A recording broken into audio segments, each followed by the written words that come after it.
लिन एक mathematics gold medallist है, इसलिए वो एक नई स्कूल में एडमिशन लेने आता है। नई स्कूल में वो एक नई दोस्त बनाता है, लेकिन उसकी दोस्त पढ़ाई में कुछ ज्यादा ही कमजोर थी, इसलिए वो पढ़ाई में उसकी मदद करती है। अब जल्द ही एग्जाम होने लगती है। एग्जाम हॉल में लिन की दोस्त कुछ नहीं आने के कारण रोने लगती है। लिन क्वेश्चन पेपर को देखती है और देखकर चौंक जाती है, क्योंकि क्वेश्चन पेपर तो मॉक टेस्ट से सेम ही थे। सो लिन अपनी दोस्त से क्वेश्चन पेपर तो सेम है मॉक टेस्ट से, और मैंने भी तुम्हें पढ़ाया था कहता है, लेकिन फिर भी उसकी दोस्त को नहीं आता। लिन अपनी दोस्त की मदद करने के लिए अपनी आंसर्स को जल्द ही लिखकर खत्म करती है, और जब टीचर टेबल पर सो रहे होते हैं, लिन अपनी इरेजर में आंसर लिख देती है और अपनी दोस्त को बताता है, मैंने इरेजर में आंसर लिख दी है। फिर लिन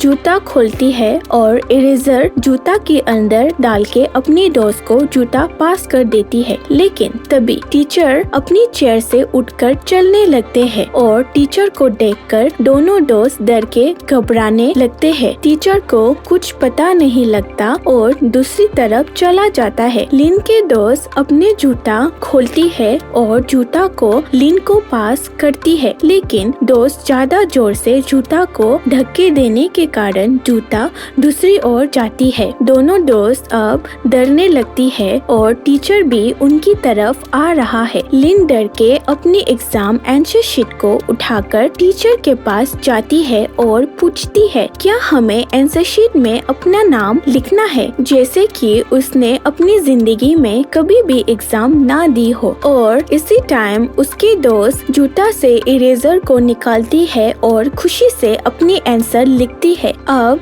जल्द ही रिजल्ट मिलती है। लिन ने तो स्कूल में टॉप किया है एंड उसकी दोस्त भी अच्छे नंबर से पास हो गए। उसको एग्जाम में हेल्प करने के लिए दोस्त लिन को पार्टी करने के लिए इनवाइट करती है एंड इसी पार्टी से लिन की किस्मत चमकने वाली है। पार्टी में लिन की दोस्त अपनी रिच बॉयफ्रेंड से इंट्रोड्यूस करते हैं और रिच बॉय लिन को उसकी भी एग्जाम में मदद करने के लिए कहता है। पहले तो लिन मना करती है, लेकिन पैसे की बात सुन के मान जाती है, क्योंकि उसके परिवार कुछ ज्यादा ही गरीब है और वो स्कूल में भी स्कॉलरशिप पर पढ़ाई कर रहे हैं। इसीलिए लिन को भी लगा कि ये शॉर्टकट तरीका होगा पैसा कमाने का। लिन अपनी रिच क्लासमेट्स को गैदर करती है और उन्हें अपनी फिंगर की पियानो प्ले करने की मूवमेंट को ध्यान से देखकर याद रखने के लिए कहता है।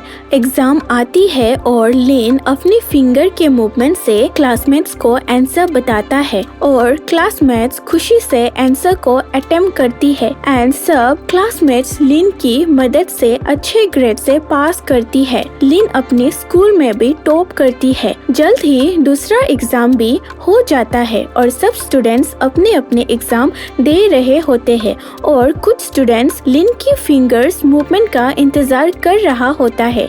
बट एग्जाम में आता है नया ट्विस्ट। सब स्टूडेंट्स को मिलता है दूसरा सेट, यानी किसी को मिला सेट 1 और किसी को मिला सेट 2 एंड लिन अपनी फिंगर मूवमेंट से बताता है, मुझे सेट 1 मिला है। अपनी फिंगर मूवमेंट से लिन सेट 1 वाले स्टूडेंट्स को आंसर बताता है और जब सेट 1 का स्टूडेंट्स का एग्जाम खत्म हो जाता है तो सब के सब प्लान बना के एक साथ टीचर को अपना आंसर शीट देने टेबल पर चला जाता है। तो इसी मौके का फायदा उठाकर लिन अपने दोस्त से एग्जाम पेपर सेट 2 से बदल लेती है। फिर लिन सेट 2 के स्टूडेंट्स को भी अपने फिंगर्स की मदद से हेल्प करती है, लेकिन टाइम खत्म होने की वजह से लिन अपने दोस्त के साथ एग्जाम पेपर फिर से एक्सचेंज नहीं कर पाती, यानी लिन का पेपर सेट 1 उसके दोस्त के पास होता है और उसके दोस्त का पेपर सेट 2 लिन के पास होता है और इसी हालत में टीचर उनका पेपर ले जाता है। टीचर को पता चल जाता है कि लिन अपनी दोस्त का पेपर को अटेम्प्ट कर रहा था। टीचर प्रिंसिपल को इन्फॉर्म कर देता है। उन दोनों को प्रिंसिपल के ऑफिस जाना पड़ता है एंड इन्वेस्टिगेशन करने पर प्रिंसिपल को पता चल जाता है लिन पैसे के लिए अपनी दोस्त का मदद कर रहा है।